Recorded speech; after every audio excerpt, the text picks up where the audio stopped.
in long-term savings, but critics say it's left the nation's most vulnerable people exposed. The ABC's David Lipson has more from Auckland. Single mum Sue Mortimer is living proof of how New Zealand's welfare system can change lives. How's your day gone? Yeah, not too bad, you? After 8 years on benefits, she was given an ultimatum. That people like me and with older kids had to get a job. Had to, no matter what. She's been a checkout operator for 2 years. The things I have in my house, I know I've worked my ass off for.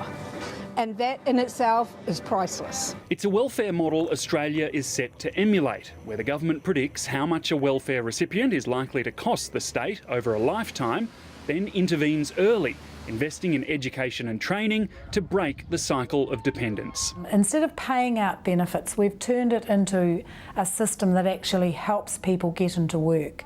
As well as carrot, there's also stick. If a client or their children fails to show up to class, their benefits are cut. If you are working and you give up your job and there's no good reason, you may have a significant stand down. The model was introduced in 2012 by then Minister Paula Bennett, who at 17 with a baby spent several years herself on welfare. I instinctively knew that if we backed people earlier and actually spent a bit more money on them then, that we could make a difference. But critics say there's a dark side to this data-driven, long-term investment approach, where success is measured by getting people off welfare, regardless of where they end up. Look at me.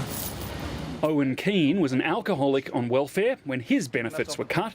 Now he's on the streets. It does help some people, but the people that need help, it doesn't help. The government insists the safety net remains and points to tens of thousands of children now growing up with parents at work. I'll take that as a win. David Lipson, ABC News, Auckland.